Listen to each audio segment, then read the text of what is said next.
So, nandito nga yung dalawang tita ni CL. So, yung dalawa kong kapatid, dito sila mag-i-sleep over sa bahay. Kaya ito, papunta kami na to sa may central. Bibili kami ng Big Bro, tapos yung shawarma. Ito nga yung super favorite namin na shawarma ni Daddy King. So, si Isaac Shawarma. Ito nga yung menu nila. So, yung rice bowl nila, buy one take one na 109. Tapos yung pita, buy one take one 109 din. And itong combo meal nila, isang pita, tapos isang rice bowl, tsaka isang soft drinks, 135 lang. For the waiting na nga rin kami. Tapos yung Big Bro, babalikan pa ng dalawang to kasi ang tagal. So, ayun na yung dalawa. Nakabalik na sila. Nakuha na nila yung Big Bro. Ito na nga yung best combo for me. So, ito kapalagang big dates na kami ni Daddy. Ito lang din yung binibili namin. So, try nyo din. Promise, ang sarap ng shawarma nila. Ito na nga ang Daddy King at ang bata. Diyos ko, ang bata inaantok na. O, tinan nyo yung mata niyan. So, fast forward na nga. So, ayan, di ba nag-big dates na kami ng alas 12. Tapos, pagdating ni Daddy King ng alas 4, ayan, kain na naman ng mga person.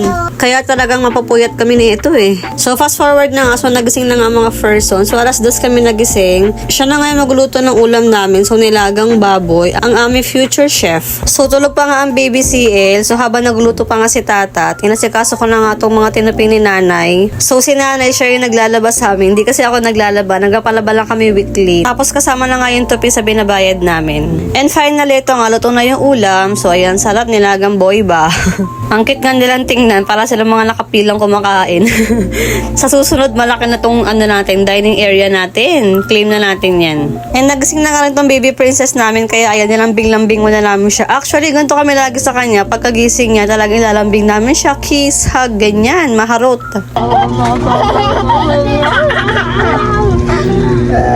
Kakainin ulit natin yung kamay niya, mami. Kakainin natin yung kamay niya. Inaangat niya rin.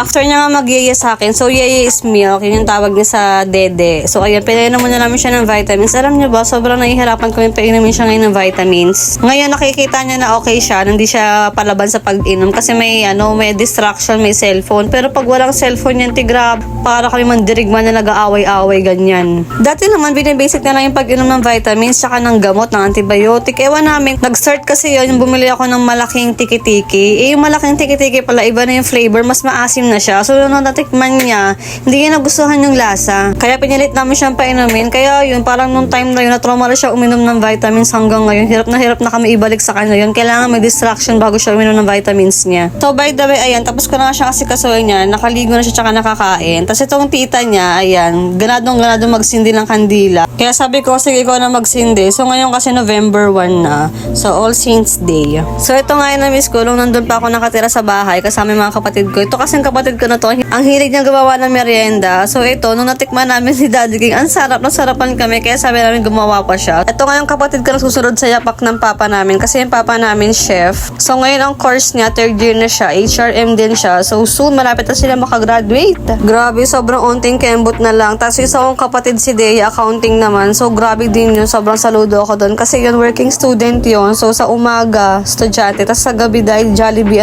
Jollibee crew. Kaya unting-unting na lang mga kapatid, isang taon na lang makakaraos na rin tayo. At ito nga yung mag-ama ko, so naglalaro. Katatapos nga lang din na Daddy King magpalit ng bedsheet namin. So ayan, ang sarap-sarap ng higaan kasi bago na yung bedsheet. So ito na nga yung toasted garlic bread. Ang sarap niya talaga, as in. Nung natikman ko, oh my God, ang sarap be, kaya magluto ka pa. Ang plano nga nila, uwi na sila ngayong araw kasi biglang umulan, kaya ayan, naudot na naman. Balik dito nga sila patutulog sa bahay. So sem break na nga rin nila parehas. Kaya nakakadalaw-dalaw sila nga dito sa may bahay. So that's all. Hanggang dito lang nga lang. So thank you for watching. Bye!